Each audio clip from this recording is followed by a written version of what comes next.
कल ही रात से एक समाजवादी कार्यकर्ता तैयार था आंदोलन के लिए। मैं इनको बधाई देता हूं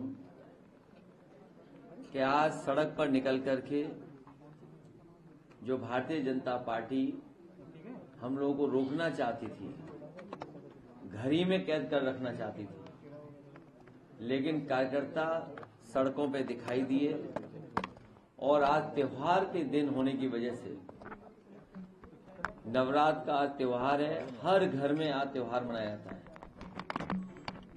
इस संघर्ष को इसी तरह हम लोग जारी रखेंगे और आज घर के सामने ही हम लोगों ने जयप्रकाश जयंती, लोक नायक, भारत रत्न, समाजवादी नेता गांधी जी के साथ और भारत की आजादी में भूमिका निभाने वाले जयप्रकाश जी की जयंती हम लोगों ने वहीं पर मना ली। जो समाजवादियों ने म्यूजियम बनाया था जहां पर जयप्रकाश नारायण जी की प्रतिमा है, हर वर्ष हम लोग वहां पर प्रतिमा पर माल्यार्पण करने जाते थे। समाजवादी सरकार थी, उस समय उद्घाटन हुआ था। नेताजी के साथ साथ बहुत सारे समाजवादी नेता उस दिन आए थे और सोशलिस्ट म्यूजियम का उद्घाटन हुआ था। जेपीएनआईसी का उद्घाटन बाद में हुआ है।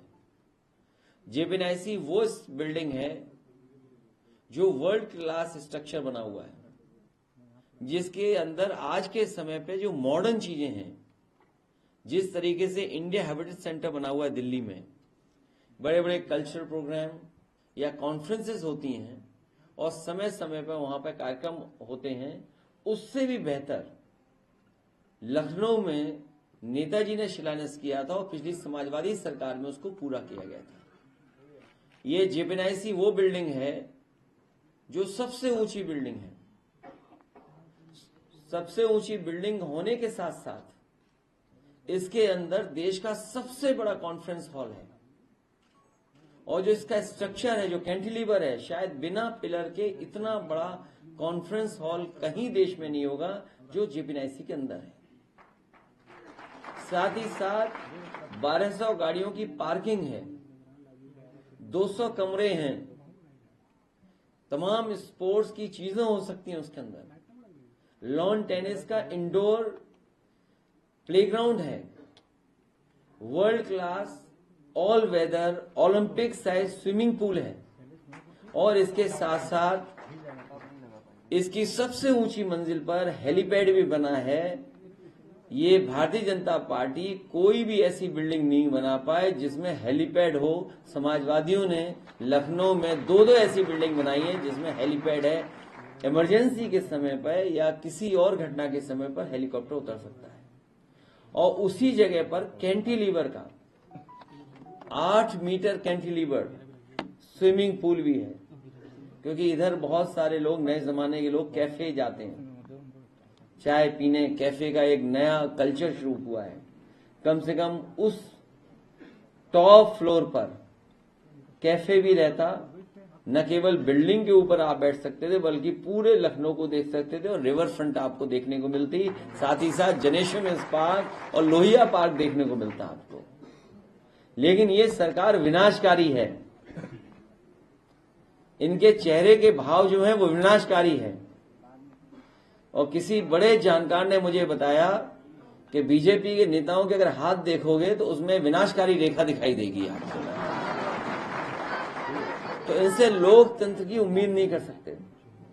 ये लोकतंत्र को खत्म करने वाले लोग हैं। लोकतंत्र की कोई और जो संविधान में व्यवस्था है उसको नहीं मानने वाले लोग हैं। ये भारतीय जनता पार्टी के लोग जो बहाना ले रहे हैं कि वहां पर आपको बिच्छू दिखाई दे जाते। अगर इन्हें इतनी ही चिंता थी बिच्छू की तो सफाई क्यों नहीं कराई इन्होंने? इस म्यूजियम का रखरखाव क्यों नहीं किया? इस बिल्डिंग को पूरा क्यों नहीं किया? लेकिन अपने लोगों को उन्हें लाभ पहुंचाना था। 70 करोड़ रुपए इसके सैंक्शन हुए हैं। समय समय पे हम लोग अखबार में पढ़ते हैं कि ये बिल्डिंग पूरी की जाएगी। किसी ने पीआईएल भी की, एक वरिष्ठ पत्रकार ने पीआईएल भी की, तो सरकार ने भी एफिडेविट लगाया और सुनने में आ रहा है ये बिल्डिंग वो पूरा करना चाहते हैं। लेकिन इधर ये सुनने में आ रहा है कि ये बिल्डिंग बेचना चाहते हैं। जैसे और इन्होंने बड़ी बड़ी चीजें लखनऊ की बेची हैं। उदाहरण के लिए बहुत सारे यहां साथी ये नहीं मानते होंगे कि जो प्लासियो मॉल है वो समाजवादियों का और सरकार का बनाया हुआ है। जो सबसे सुंदर मॉल था, अच्छा मॉल था, दिल्ली में भी ऐसा मॉल नहीं होगा। ये सरकार का मॉल था, सरकार का शॉपिंग कॉम्प्लेक्स था। उसको सरकार बनते ही बीजेपी ने बेच दिया। किसान बाजार था वो बेच दिया, स्टेडियम का नाम बदल दिया। हम समाजवादियों ने जो बिल्डिंगें बनाई, चाहे कैंसर इंस्टीट्यूट हो, किसी समाजवादी नेता के नाम पर नहीं रखा, न प्रतिमा लगाई। लोक भवन में कभी भी किसी की प्रतिमा हम लोगों ने नहीं लगाई, लेकिन लोक भवन में भी इन्होंने प्रतिमा लगा दी है। तो यही परंपरा जारी करना रखना चाहते हैं कि आज हम आपके महापुरुषों को सम्मान नहीं करने दे रहे हैं, कल आपकी सरकार बन जाए तो आप भी महापुरुषों को सम्मान मत करने दो। तो ऐसे लोग लोकतंत्र को मानने वाले लोग नहीं हैं। और जेपीएनआईसी बिल्डिंग जब कभी समाजवादियों को मौका मिलेगा बनेगी, पूरा किया जाएगा। और ये कब तक लगा के रखेंगे टीन शेड? 1 दिन, 2 दिन, 3 दिन, 1 हफ्ता, 6 महीना, 2 साल बाद तो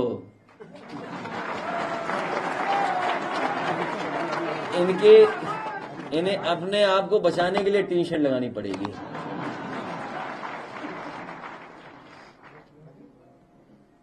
मैं अपने कार्यकर्ताओं को बधाई देता हूं कि नवरात्र के त्योहार की परवाह किए बिना जो लोग थोड़ी बहुत पूजा करके आ गए हैं, लेकिन बहुत सारे लोग पूजा नहीं कर पाए हैं। अगर पूजा नहीं कर पा रहे तो उसका दोषी और पाप किसी को लगेगा तो मुख्यमंत्री जी को पाप लगेगा। हम भी पूजा नहीं कर पाए हैं। हम भी भगवान से प्रार्थना करेंगे, देवी से प्रार्थना करेंगे कि जिनकी वजह से आज हम पूजा नहीं कर पाए हैं उन्हीं पे पाप पड़े। कोई मानेगा कि जो पूर्व मुख्यमंत्री थे वो कुछ न कुछ बनाते ना उनके नाम पर, कुछ न कुछ अपने सरकार में बना करके दिखाते। क्या किया उन्होंने? जो कैंसर इंस्टीट्यूट है उस वहां पे प्रतिमा लगा दी। उन्हीं के अपने प्रधानमंत्री उनके सम्मान में कोई बड़ा काम करते। यूनिवर्सिटी बनाई, आज तक नहीं चल पाई।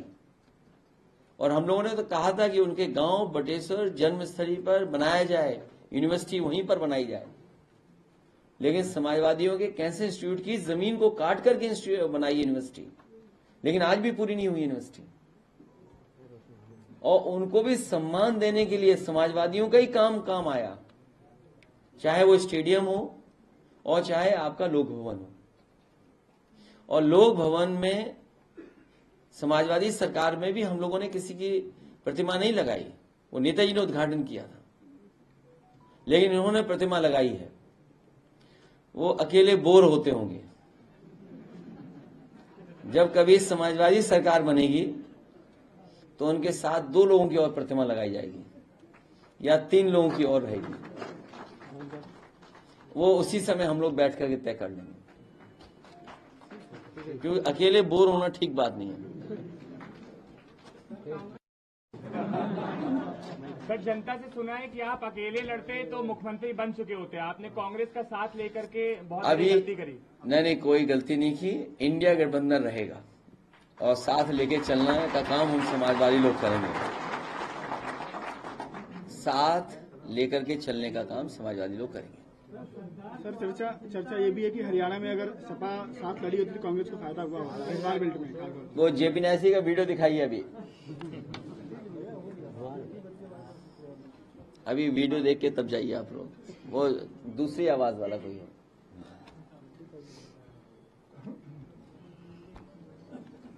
विधायक पिट रहे हैं इनके यहाँ। हाँ, ये तो बड़ा बताया आपने। यही तो लोकतंत्र है।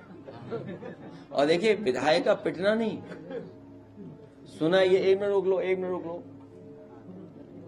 देखिए, एक मिनट रोक लो रोक लो। ये भारतीय जनता पार्टी की संस्कृति है। भारतीय जनता पार्टी का ये बहुत शिष्टाचार व्यवहार है। इससे पहले आपने जूते गिने होंगे एक दूसरे के सर पर, याद है आपको? विधायक और सांसदों में जूते चले थे। ये देखिए भारतीय जनता पार्टी का व्यवहार, शिष्टाचार कितना अच्छा है। और इस बार भारतीय जनता पार्टी के नेता ने भारतीय जनता पार्टी के विधायक पर न केवल एक मारा झापड़,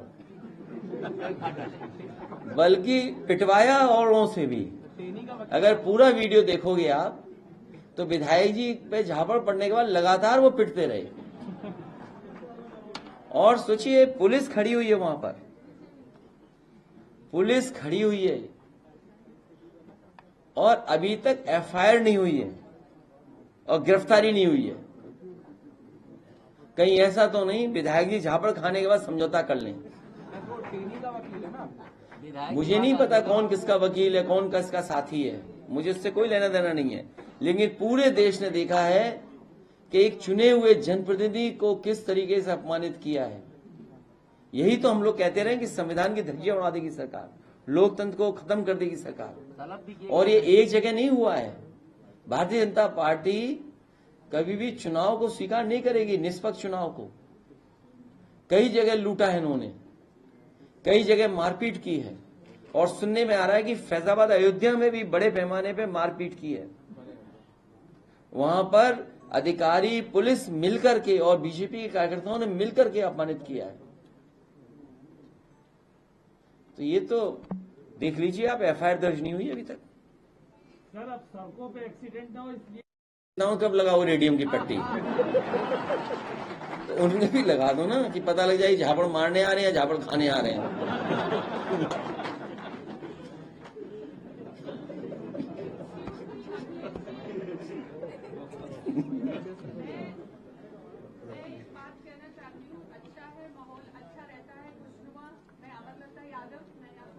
जी जी जी, आप बाद में लेना, कार्यकर्ता नेता है ये बाद में मिल रहे हैं, इनके विचार इनके बाद में ले लिए जाएंगे।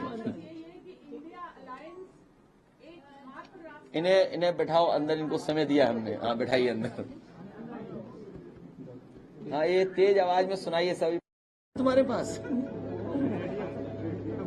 बस बस बेटा, बहुत देर जेल में ले लिया। कौन है ये अरबन लोग? आवाज बंद कर दो, ये लाइट। कौन थे जेपी? ये म्यूजियम था, ये म्यूजियम था। म्यूजियम दिखा रहा हूं मैं आपको।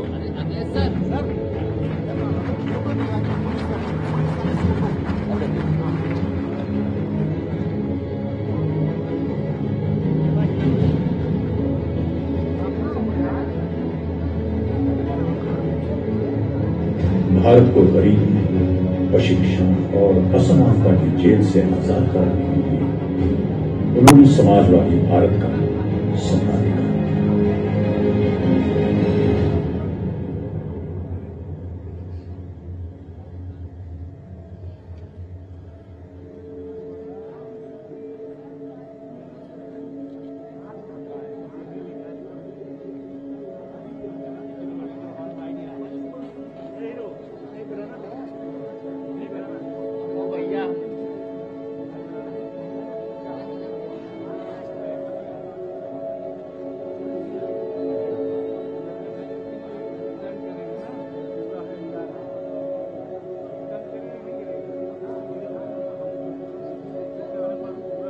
बाईस साल बाद जेपी को लोकनीति की तरह सक्रिय राजनीति के कुंड में कूद जाना हुआ।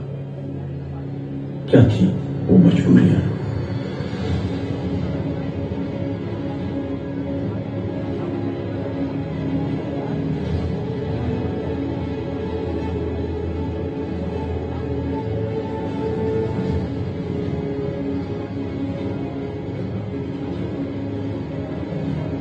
पच्चीस जून की रात इमरजेंसी लागू हो गई।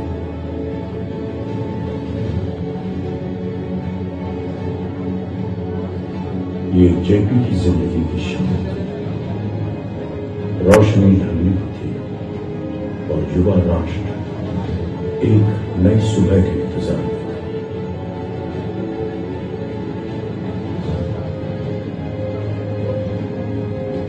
उनके मन में एक ही विचार, एक ही आशा, देश की युवा।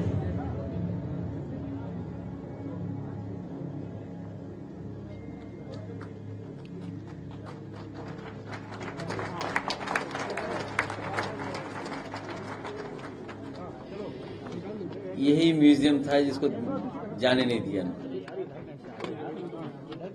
जाइए पत्रकार साथियों, फोटो इन्हें दे दो। ड्रोन वाला वीडियो जहां पुलिस खड़ी है और वो दे दीजिए। चलिए, बहुत धन्यवाद पत्रकार साथियों का, बहुत धन्यवाद।